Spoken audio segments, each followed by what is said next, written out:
Welcome to the MD Edge Daily News for Tuesday, September 18th. I'm your host, Nick Andrews. And I'm MD Edge editor, Mary Ellen Schneider. Today, a jovi gets the FDA nod for migraine prevention. Also today, what's in that e-cigarette? It just might be cannabis. And later, alpha blocker use is still common and still risky. But our top story today, an alarming rate of discontinuation for diabetes medication. Most patients with type 2 diabetes stop taking their medication within a year, and nearly one-third stop taking in the first 3 months. This is according to a retrospective analysis of claims data presented at the 2018 annual scientific sessions of the American Diabetes Association. In the study, researchers reviewed medication claims data for more than 300,000 patients with at least one diagnosis of type 2 diabetes, as well as one outpatient pharmacy claim for a type 2 diabetes medication after at least 12 prior months with such a claim. They report that of those patients, nearly 60% discontinued treatment within 12 months, and nearly one-third discontinued within the first 3 months.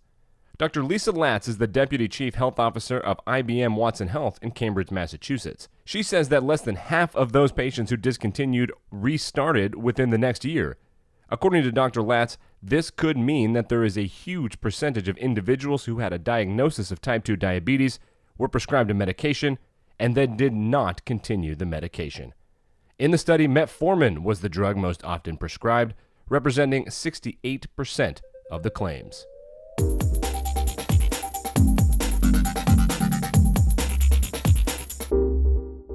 And the FDA has approved a jovi for the preventive treatment of migraines in adults.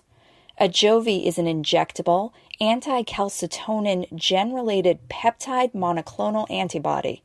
It is the first ever such drug approved by the FDA. It can be administered at a dose of 225 milligrams every month or a dose of 675 milligrams every 3 months. The approval is based on results from 2 phase 3 trials in patients with disabling migraines. One of the studies involved a jovi alone, while the other trial involved the injection in tandem with an oral treatment. Dr. Steven Silberstein is the director of the Jefferson Headache Center at Thomas Jefferson University Hospital in Philadelphia. He says he's pleased to have another treatment option that may allow his patients to experience fewer migraine days. You can read more about the approval, including trial data, by clicking the link in the show notes.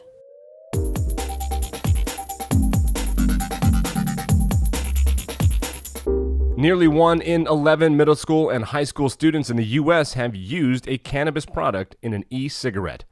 This is according to a school-based survey of more than 20,000 students published in JAMA Pediatrics. Researchers report that about 9% of students in grades 6 through 12 said that they had used an e-cigarette with marijuana, THC, or hash oil or wax. Among those e-cigarette users, more than 30% had used a cannabis product in the device at any time.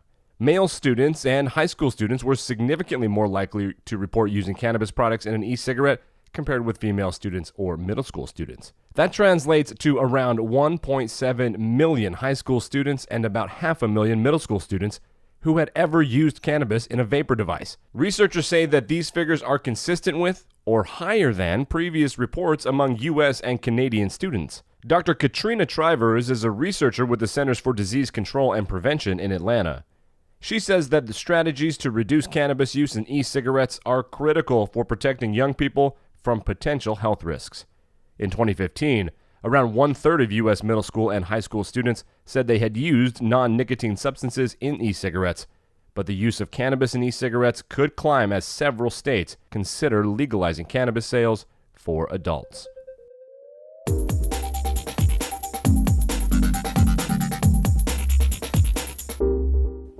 And finally today, the risk of cardiovascular and hypotension-related events is higher with alpha blockers than with other hypertension drugs. But almost 20 years after the pivotal all-hat trial first raised safety concerns, these drugs are still widely used. This is according to research presented at Joint Hypertension 2018 in Chicago. In the all-hat trial, researchers found a link between the alpha blocker doxazosin to an increased risk of heart failure and stroke, which led to the early cessation of the doxazosin arm. Indeed, guidelines no longer include alpha blockers among the primary options for hypertension. Recently, some have questioned the results and conclusions of the ALLHAT trial. Dr. Swapnil Hiremath is an assistant professor of medicine at the University of Ottawa. He and his colleagues took a second look at the issue, and what they found confirmed and expanded on the findings of ALLHAT. In the study, the researchers used propensity scoring to match nearly 70,000 patients who were prescribed alpha blockers with as many who were prescribed other antihypertensives. The researchers report that those on alpha blockers were 34% more likely to go to the emergency department or be hospitalized for hypotension.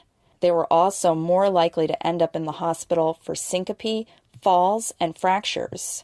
First dose effects don't explain the findings because patients were often on alpha blockers for years beforehand. Dr. Hiremath says that if a patient is on an alpha blocker, you should consider prescribing an alternative. And that concludes this edition of the MD Edge Daily News.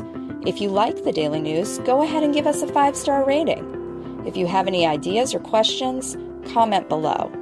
For MD Edge, I'm Mary Ellen Schneider. And I'm Nick Andrews. You can find links to these stories in the podcast notes, and you can subscribe to the MD Edge Daily News wherever you get your podcasts.